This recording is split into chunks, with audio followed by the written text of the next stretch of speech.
अस्सलाम वालेकुम, क्या हाल चाल हैं आप सबके। अल्लाह ताला से दुआ गो हूँ कि जहाँ रहें खुश रहें आबाद रहें। अल्लाह ताला आप तमाम लोगों की दिली मुरादें पूरी करे और जो बीमार हैं उनको सेहत तंदुरुस्ती अता करें। आमीन सुम आमीन।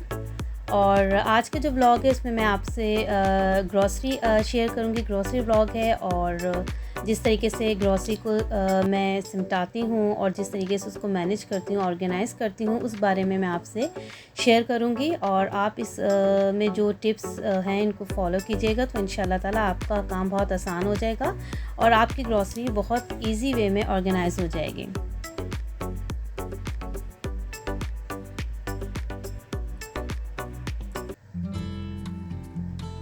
और आज फ्राइडे का दिन है और फ्राइडे में वैसे तो उमन जो है नाश्ता देर में होता है, लेकिन इस बार हमने जल्दी नाश्ता कर लिया था और जल्दी फ़ारिग हो गए थे, तो हमने सोचा कि चलें आज सुबह जल्दी से फ़ारिग हो गए हैं नाश्ते वगैरह से, तो हमने ग्रॉसरी की शॉपिंग के लिए चले गए थे। और मैं आपको ये बाहर का व्यू दिखाती हूँ। देखें इस कदर गर्मी हो रही है कुवैत में, ये प्लांट्स भी मेरा देखें ख़राब हो रहा है। और मैं आपको बाहर का व्यू दिखाती हूँ तो आपको अंदाज़ा हो जाएगा कि इतनी गर्मी अल्हम्दुलिल्लाह। घर के अंदर तो पता नहीं चलता, लेकिन अगर आप बाहर देखें, अपनी खिड़की के बाहर देखें तो आपको अंदाज़ा होता है, या जब आप बाहर जाते हैं तो फिर आपको जो है गर्मी की शिद्दत का एहसास होता है कि किस कदर गर्मी हो रही है।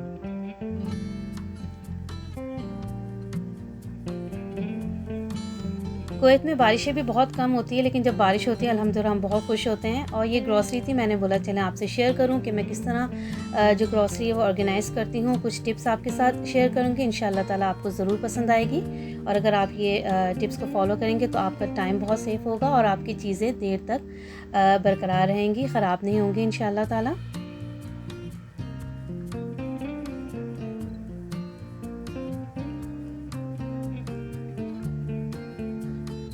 और इसमें तमाम चीज़ें हैं जो आपकी रोज़मर्रा की ज़िंदगी में आपको इस्तेमाल में आती हैं, वेजिटेबल्स वगैरह। तो सबसे पहले कैबिनेट जो है, जब भी आप नया सामान डालें तो पुरानी सारी चीज़ें जो है निकाल के अपनी कैबिनेट जो है अच्छी तरीके से आप उसको क्लीन करें, फिर उसमें आप सामान रखें। तो जब भी ग्रॉसरी आए तो जो पैकेट्स का सामान होता है, मैक्रोनी, केक्स वगैरह जो आसानी से रख दिए जाते हैं, आप सबसे पहले उनको सिमटाएँ। और उसके बाद है वेजिटेबल्स। ये करेले थे, इनको मैंने जो है काट के अच्छी तरीके से इसको मैंने नमक में इसको मसल लिया था और फिर धो लिया था। इसको अच्छी तरीके से ड्राई करके मैंने इसको ज़िप-लॉक बैग में पैक कर दिया है। इसी तरह से ये ग्रीन अनियन है, वेजिटेबल्स हैं। अगर वेजिटेबल्स को आप इस तरीके से अच्छी तरीके से कटिंग करके इसको फ्रीज़ कर लेते हैं ज़िप-लॉक बैग में, तो आपकी वेजिटेबल्स ज़्यादा अरसे तक चलती है और आपको फ़ायदा भी रह जाता है कि अगर आपने ग्रोसरी थोड़ी ज़्यादा की है तो वो सब्ज़ियाँ और फ्रूट्स थोड़े ज़्यादा चलें। इसी तरह से फ्रूट्स को भी आप अच्छी तरीके से वॉश कर लें, क्योंकि कई दफ़ा बच्चे इसी तरह से उठा के खा लेते हैं, उनको इतना अकल नहीं होती कि हमें धोना है। तो पहले आप जो फ्रूट्स अच्छी तरीके से वॉश करके उसको ड्राई कर लें, तो आपके जो फ्रूट्स हैं वो भी देर तक चलेंगे, ख़राब मुश्किल से होंगे। अब है चिकन के, और चिकन को मैंने इस तरीके से जितनी हमारे घर में खाई जाती है उस तरीके से मैंने इसको जो है डिवाइड कर लिया है और ज़िप बैग में इसको मैंने इस तरीके से डाल दिया है। और इस तरीके से डालने से एक तो फ्रीज़र में जगह बहुत कम लगती है। अगर आप पूरी चिकन इसी तरीके से रख देंगे तो वो बहुत मुश्किल होती है, और अगर आप इसको नॉर्मल थैलियों में भी डालते हैं तो उसमें भी जो शेप इतनी अच्छी चिकन की नहीं आती। और अगर आप ज़िप-लॉक बैग में डालते हैं, आपकी जो है जगह फ्रीज़र में बहुत सेफ़ होती है, और अगर आपको चिकन इस्तेमाल करनी हो तो आराम से चिकन जो है सेपरेट भी हो जाती है। तो ये आपका टाइम बहुत सेफ़ होता है इससे।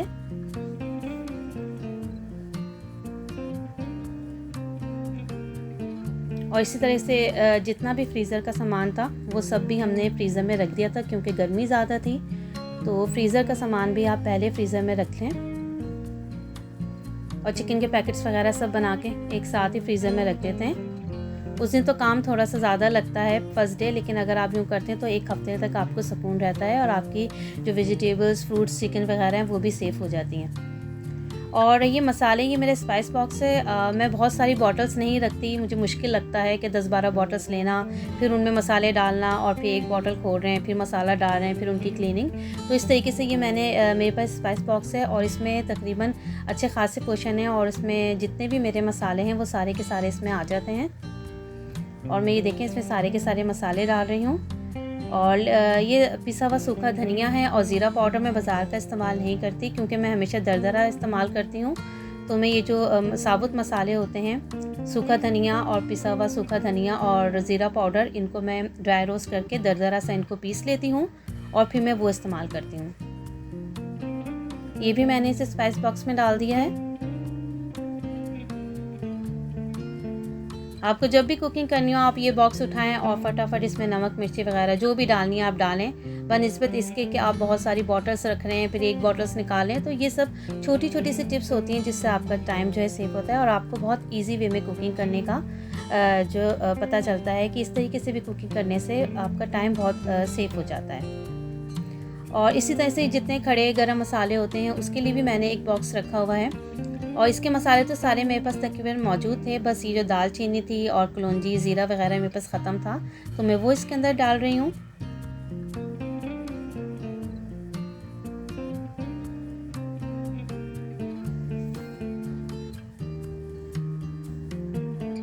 और इस तरीके से बॉक्स रखने से आपके कैबिनेट में जगह भी बहुत ज़्यादा सेफ होती है, क्योंकि बॉटल्स इतनी सारी तादाद में छोटी छोटी बॉटल्स रखना फिर उनकी क्लीनिंग करना, तो इससे अच्छा आप इस तरीके से बॉक्स ले लें तो आपकी जगह बहुत सेफ होती है। अब ये जो कीमा था, कीमे को मैंने इसमें कबाब बनाने थे तो 2 टेबल स्पून मैंने इसमें बेसन डाल दिया है ड्राई रोस्ट और इसमें मैंने कबाब मसाला डाल दिया है और इसमें मैंने प्याज चॉप करके डाल दिया, धनिया पुदीना मैंने इसमें चॉप करके डाल दिया। 1 घंटे के लिए इसको मैंने रख दिया था और स्मोकी फ्लेवर इसको दे दिया था, उससे बहुत अच्छी खुशबू आती है। और जिस दिन कीमा आता है ये भी उसी दिन मैं जो अगर मुझे कबाब बनाने होते हैं तो ये भी कबाब भी मैं उसी दिन बना के जो है फ्रीज कर लेती हूँ। अल्हम्दुलिल्लाह सारा काम निमट गया है। और ये मैं चपाती का पैकेट लेकर आई थी, ये मैं फ़र्स्ट टाइम लेकर आई हूँ, पहले मैं दूसरा पैकेट लेकर आती हूँ। इसमें 30 चपाती होती है लेकिन इसका एक्सपीरियंस बहुत अच्छा रहा तो मैंने बोला चलें आपसे मैं शेयर करूँ। और ये देखें इसमें 30 चपातियाँ होती हैं और 3 पैकेट होते हैं और हर एक पैकेट में 10-10 चपातीज़ होती हैं। तो मुझे ये चीज़ बहुत अच्छी लगी तो मैंने सोचा चलें आपसे शेयर करूँ। और इस वक्त जो है तकरीबन काम सब समेटते हुए दोपहर का वक्त हो गया है, लंच का टाइम हो गया है। एक दिन तो ज़रूर आपका लगता है इन कामों को समेटते हुए, लेकिन यकीन करें कि पूरा वीक फिर आपको रिलैक्स रहता है। और इसका ये तरीका है कि बस आप इसको फ्रीज़र से निकालें और अपना जो तवा जो पैन वगैरह आप अच्छी तरीके से उसको हीटअप कर लें और उसके ऊपर डायरेक्ट आप ये डाल दें।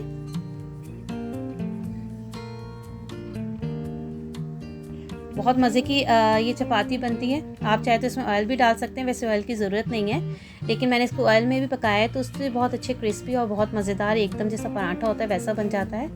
और अभी मैंने इसको सादा जो है बनाया था तो बहुत मज़ेदार ये हमारी चपातियाँ तैयार हुई थी।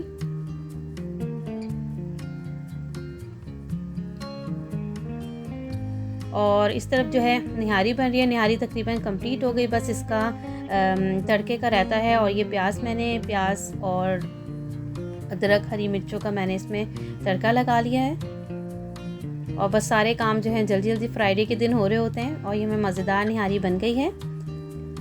और फिर ये जो मैंने चपाती तली थी इसी के साथ हमने निहारी खाई थी तो बहुत मज़ा आया था। और अगर आपको मेरे ब्लॉग मेरी रेसिपीज़ अच्छी लगी तो प्लीज़ मेरे चैनल को लाइक शेयर सब्सक्राइब करें और हुरिया फूड को दुआओं में याद रखें।